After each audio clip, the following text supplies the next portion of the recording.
Obviously a pretty remarkable game, really. How did you sum that up with the players?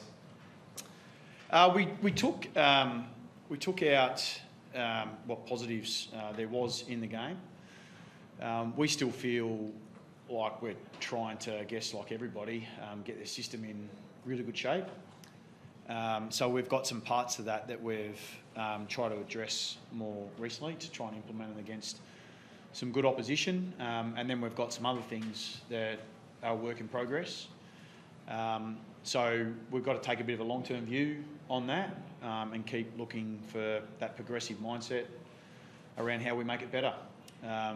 Some of those holes obviously gave the opposition opportunities and, efficient at times. And I'm probably more speaking about stoppages, really. Like, they were able to generate, a pretty significant score from a source that we do very well at defending, and also get a lot of assertiveness and territory from.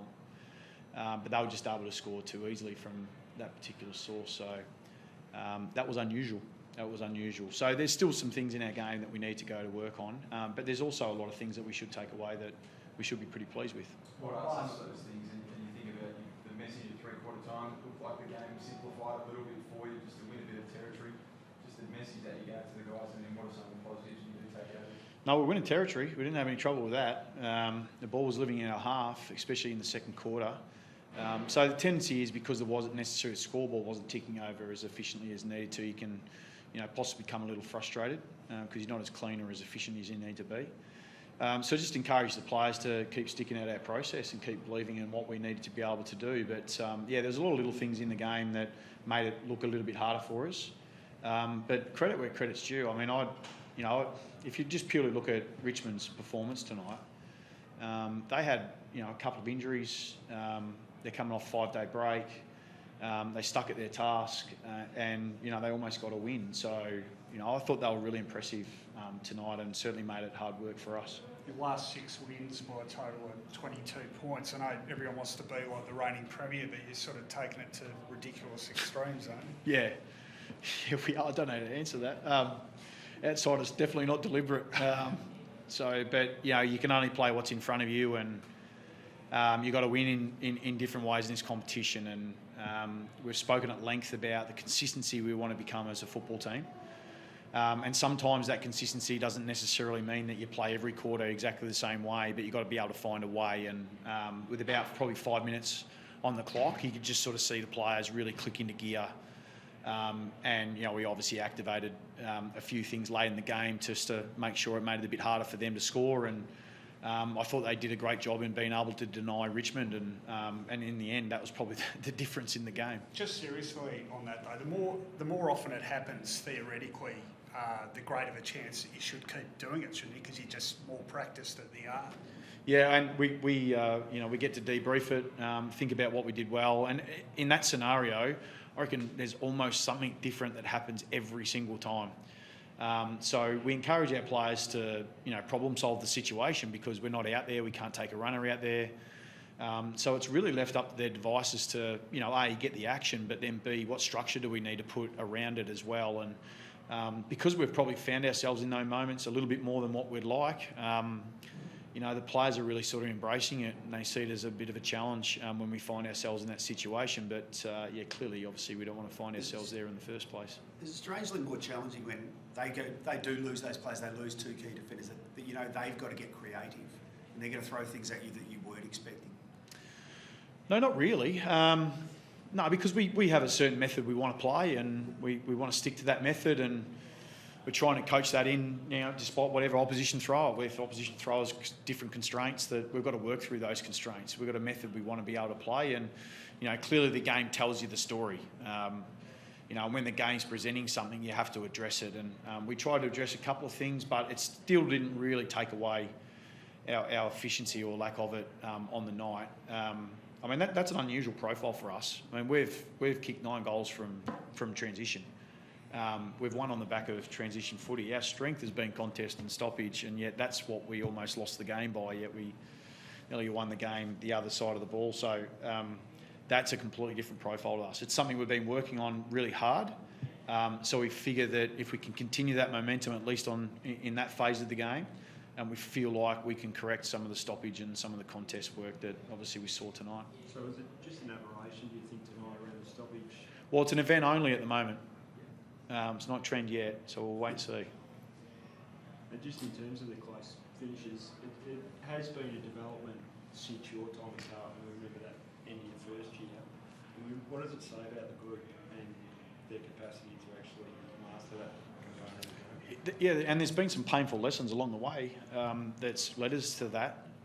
And we've certainly spent a considerable amount of time on it to become better, because the ultimate aim for us is to be a really consistent home and away side, to give yourself the best possible chance, finish as high up the ladder as you can, and qualify as best you possibly can. And you can't do that without being able to win games like this, without being able to adapt in moments like this. And acknowledging the players, probably the fact that they don't have the game their own way, yet they're still able to find a way, is probably the most impressive part of it all. Just a word on Charlie Curno's game. He started the game with a boot in the face and, ended it by taking game-saving marks. How'd you see Charlie tonight? I think Charlie's lost his good looks for a couple of days, but a few scratches on the face. But he's always a presence for us. Both him and Harry have been, really important people to us. The unit that they're forming up there and the relationships they're finding, the cohesiveness that they're trying to build, has been really impressive. And both of them have approached it in such a great way over the pre-season. And I hope that they get the rewards they deserve, because they work their asses off to be able to, make themselves good players. Has McGovern had a particularly good pre-season? He looks, he sort of looks a bit sleeker and sharper. And Yeah, he's completed. We have certain metrics that we obviously take over pre-season, and he's had to be fair, a pretty reasonable one last year, but he's been able to build on the back of that, and obviously he got the games in last year as well, so that helps.